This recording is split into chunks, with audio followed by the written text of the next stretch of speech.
Hello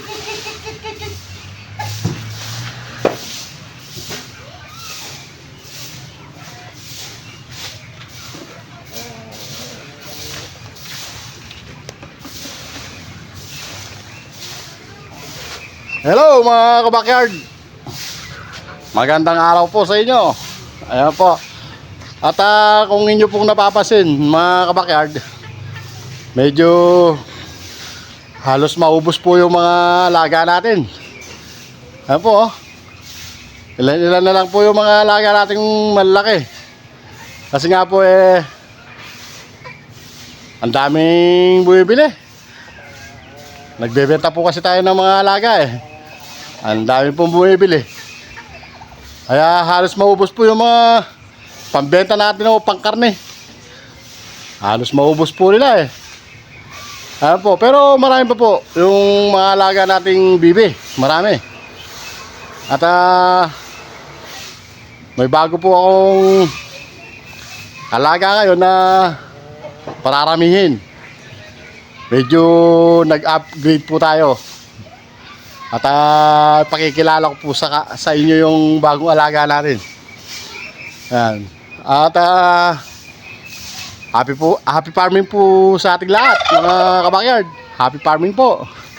Ayan po. At saka doon sa mga bago nating kabakyard dyan, happy viewing po. At sana po yung mag-subscribe po kayo sa Chris Bowser Backyard Farm. Ayan po. Sa inyo po mga kabakyard, pinasasalamatan ko po kayo sa walang sawa po ninyong panonood sa aking mga bagong videos o vlogs. Ayan po. At sandali lang po at ipakikilala ko po sa inyo ang ating bagong alaga. Ayan po.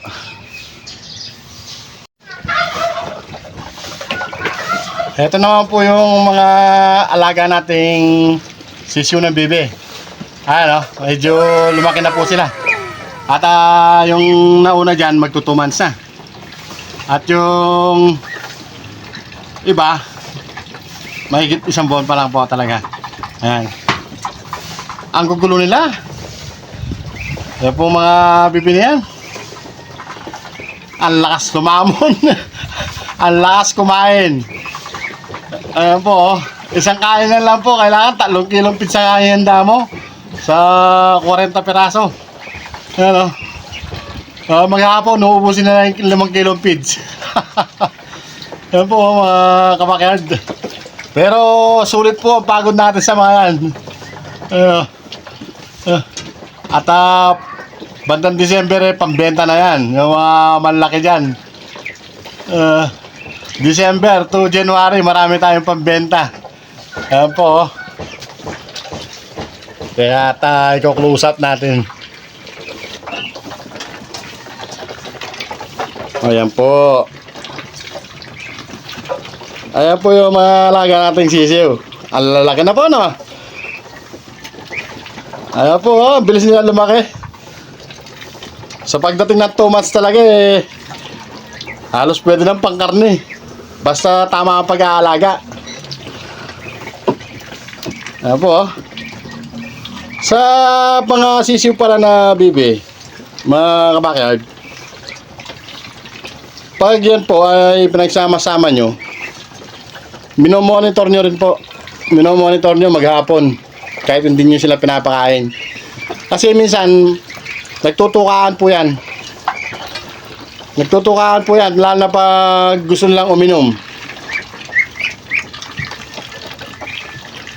At minsan may nadadali sila. Nauubusan ng balahibo. Pag naubusan po ng balahibo yung mga bibi na yan, o yung isa sa kanila, tutukayin yan, hindi titigilan hanggang sa magdugo. Ayan po. At ang gawin nyo lang po hiwalay nyo na lang yung natuka nila na nagdugo para hindi na gumrabe. Ayan, kasi po ako meron din po ako natuka niyan andun, hiniwalay ko na lang po. Yan po para may naibabahagi naman po ako ng kaalaman sa inyo sa pag-aalaga ng sisiw ng bibe. Ayan po. Okay, mga kabakyard, data ko kukunin na po natin si yung bago nating alaga. Ayan po, para sinurprise ko lang kayo na ipakita sa inyo yung bago nating alaga at pararamihin. Ayan po mga kabakyard.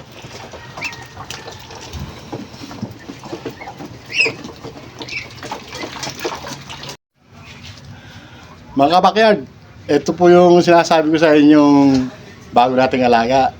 At nag-upgrade po tayo sa ating mga manok. Susubukan po natin kung paano ang pag-aalaga o kung maganda ang pag-aalaga ng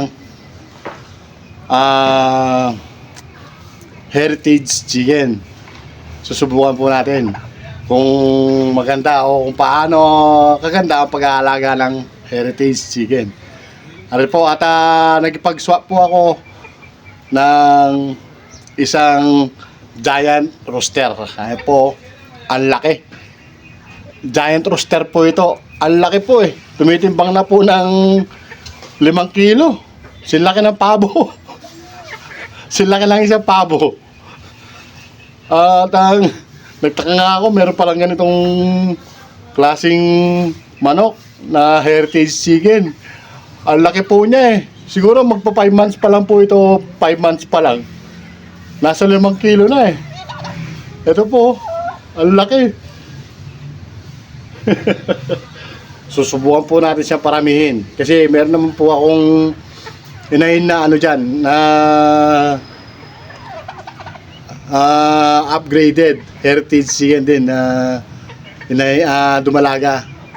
Paramihin natin. At saka yung mga hinahin natin o dumalaga nating manok, dito na natin ipapalahi para maging upgraded. Ito po. Ayan o.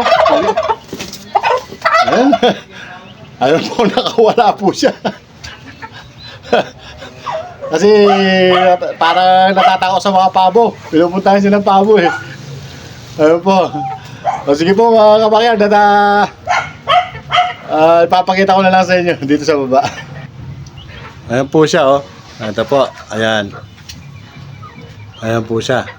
Ang laki oh.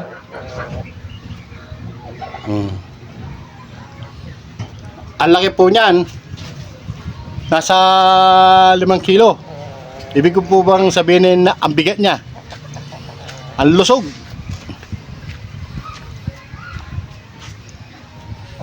Natatako siya sa mga pabo eh. Naninibago dahil ilang araw pa lamang siya dito. Ayan po. Pinakabuhan tayo. Ayan. O, sige po mga kabakyard. At